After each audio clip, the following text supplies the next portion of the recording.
திரு ஸ்ரீகாந்த் கர்ணேஷ், இங்க 505 வாக்குறுதிகள்ல 404 நிறைவேற்றிட்டோம். மீதம் இருக்கிற 101 வாக்குறுதிகள்ல கிட்டத்தட்ட 37 வாக்குறுதிகள் மத்திய அரசினுடைய ஒத்துழைப்பு இல்லாமல் தான் நிலுவையில் இருக்கு. அதுல குறிப்பா நீட் தேர்வு ரத்து, திருக்குறளை தேசிய நூலா அறிவிக்கிறதுன்னு பல திட்டங்கள் இருக்கு, வாக்குறுதிகள் இருக்கு. அதுக்கு மத்திய அரசு ஒத்துழைக்கல அப்படின்னு சொல்றாங்க.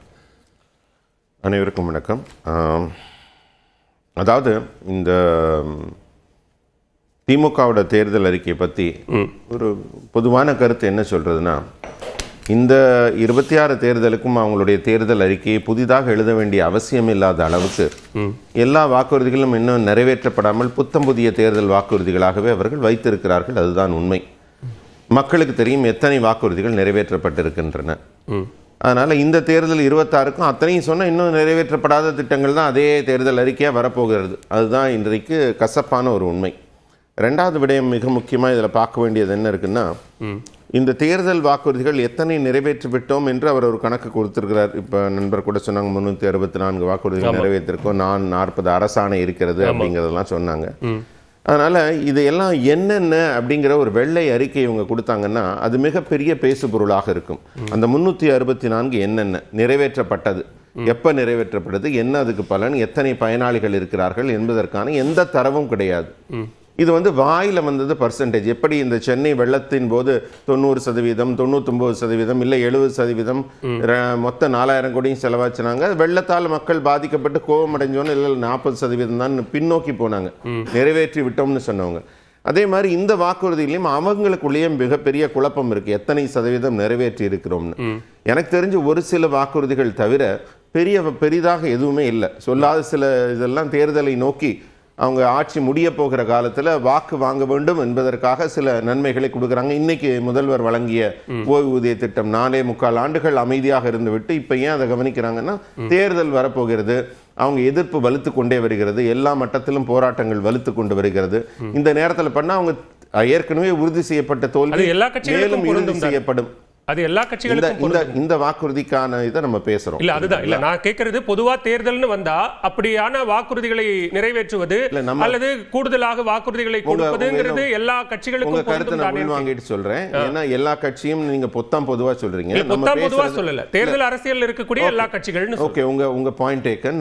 நான் இதுல என்ன சொல்ல விரும்புகிறேன் என்றால், திமுகவோட தேர்தல் அறிக்கை பத்தி குறிப்பாக பேசும்போது அவர்கள் 4.25 ஆண்டுகளாக உறங்கிக் கொண்டிருந்தார்களா, இப்போதான் விழிப்புணர்வு வந்து இருக்கிறதா, அது அப்படிங்கிறது எங்க கேள்வி. இன்னும் ஒரு படி மேல போய் சொன்னா, எங்கிட்ட ஒரு ஹிந்து பேப்பரோட ஒரு பேப்பர் கட்டிங் இருக்குங்க. சரி, இது வந்தது ஜூன் 18, 2022. அதோட லிங்க் தரேன், நண்பர் கூட குறிச்சுக்கலாம். அதுல முதல்வரோட பேச்சு மிக தெளிவாக எங்க பத்திரிகையில வரல, ஹிந்து பத்திரிகையில வந்திருக்கு. அதோட ஒரிஜினல் இதுதான் நான் காட்டுறேன். அதுல என்ன சொல்லியிருக்காரு, 80% வாக்குகளை இந்த அரசு, திராவிட அரசு நிறைவேற்றி விட்டதுன்னு பேசியிருக்காங்க 22ல. அப்ப 22ல இருந்து இந்த 26ஆம் ஆண்டு வரை 4 ஆண்டுகள் இந்த அரசு ஒரு வேலையும் செய்யாம உறங்கி கொண்டிருந்தார்களா? அதாவது மக்கள் எதையும் கவனிக்க மாட்டாங்கன்னு வாயில வட சுடுறீங்க, ஆனா வாயில அது இஷ்டத்துக்கு பேசுவீங்களா? நான் சொல்லட்டா, நான் என்ன சொல்றேன், மத்திய அரசு தலையிட்டால் 40 திட்டங்கள்ங்கிறீங்க, நீட்டை நிறைவேற்ற முடியாதுன்னு உங்களுக்கு தெரியும், ஏன் மக்களை ஏமாற்றுகிறீர்கள்? அதனால நான் உங்களுக்கு சொல்ல வர்றது என்னன்னா, சட்டமன்றம் நடக்குதுங்க, அந்த நிகழ்ச்சியை நேரலை தரவங்க, உங்களால் நேரலை எடுக்க முடியுமா? நம்ம டிவியில போய் அவங்க எடிட்டட் வெர்ஷன் தான் எடுக்க முடியும். அதை நாங்க அனுமதிக்கிறோம்னு அவங்க தேர்தல் அறிக்கையில கொடுத்திருக்காங்க. இதை எந்த அரசு தடுத்தது? அதை அனுமதிக்கிறதுல என்ன பிரச்சனை? மாதந்தோறும் மின் கட்டணம் எல்லா மக்களுக்கும் தரேன்னது அவங்களுடைய ரொம்ப கவர்ச்சிகரமான அறிவிப்பு. அதை எந்த அரசு தடுத்தது? எல்லா பகுதி நேர ஆசிரியர்களையும் நாங்க நிரந்தரமாக்குறோம். நீங்க அரசு ஊழியர்கள்ல நீங்க ஊதியம் உடனடியாக ஓய்வூதியம் அறிவிக்கிறேன். நீங்க அதுக்கு எத்தனை கட்டங்களாக நம்ம சொல்றோம், சிலிண்டருக்கு 100 ரூபாய் மானியம் தரேன். நீங்க 1 லட்சம் தற்காலிக அரசு பணியாளர்களை நாங்க நிரந்தரம் பண்றேன் இருக்கீங்க. அதே மாதிரி மது விலக்கு கூட அமல்படுத்தப்படும் படிப்படியாக நீங்க சொன்னீங்க. என்ன பண்ணிருக்கீங்க? மது விற்பனை 20,000 இன்னைக்கு 50,000 கோடியை தாண்டி வளர்ந்து கொண்டே இருக்குது. கல்வி கடன் ரத்து செஞ்சீங்களா? நகை கடன் ரத்து செஞ்சீங்களா? அனைத்து மகளிருக்கும் நீங்க கொடுக்கறேன்றது எவ்வளவு பெரிய பொய். எல்லா குடும்ப பெண்களுக்கும் சொல்றீங்க, அது மிகப்பெரிய பொய் தானே. அது எத்தனை லட்சம்? 2.25 லட்சம் கார்டு இருக்குதுன்னா நீங்க எல்லாருக்குமா கொடுத்தீங்க? அதுல பாதி கூட கொடுக்கல. ஏன்னா நீங்க குடும்ப பெண்கள்னு ஒரு லிஸ்ட் போட்டிருக்கிறதுல மற்றவங்கள விலக்கிட்டீங்க. சரி, பணக்காரர்கள் அவங்க செல்வந்தர்கள் விலக்கி இருக்குன்னா இப்ப எப்படி நீங்க ஒரு 17 லட்சம் பெண்களை புதுசா சேர்த்தீங்க? உங்க ஆட்சி வரும்போது அவர்கள் பணக்காரர்களாக இருந்த பெண்கள் எல்லாம் இப்போது உங்களால் ஏழைகளாகி விட்டார்களா?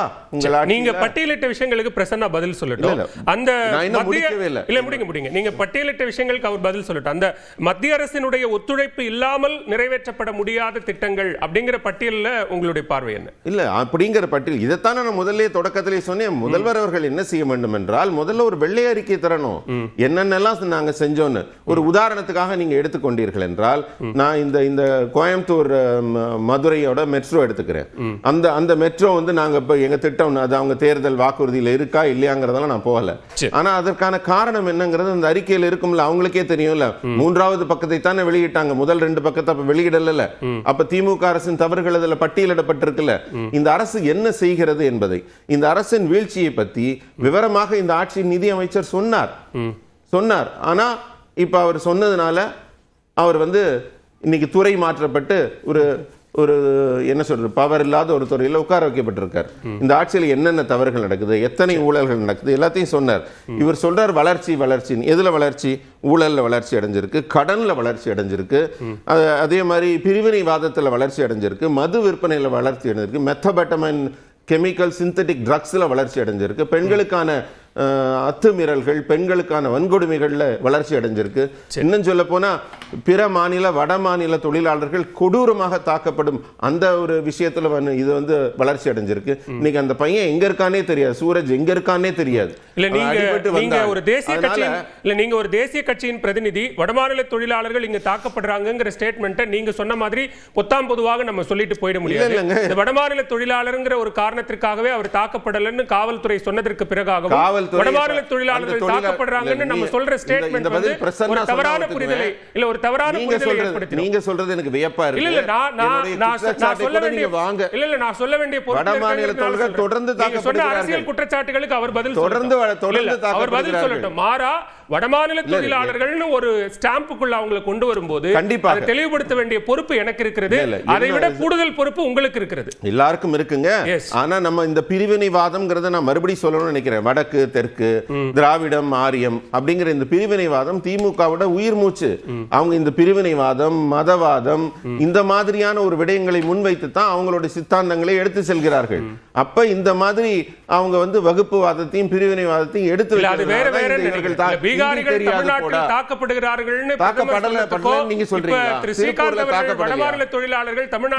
தாக்கப்படலையா? வித்தியாசம் இல்லாம போயிடும். திருப்பூர்ல பீகார் தொழிலாளர்கள் தாக்கப்பட்டார்களா இல்லையா? பீகாரிகளை பத்தி இந்த ஆட்சியில் இருக்க அமைச்சர்கள் கவனமா பேசணும் நான் நினைக்கிறேன். கவனமா சொல்றேங்க, ஆதாரத்தோட சொல்றேன். எத்தனை அமைச்சர்கள் எப்போது பீகாரிகளை பற்றியும் வடமாநில தொழிலாளர்கள் பத்தி இழிவா பேசினாங்கன்னு சொல்லட்டா? யார் யாருன்னு சொல்லட்டா? அது இல்ல நீங்க எப்படி மறுக்கல?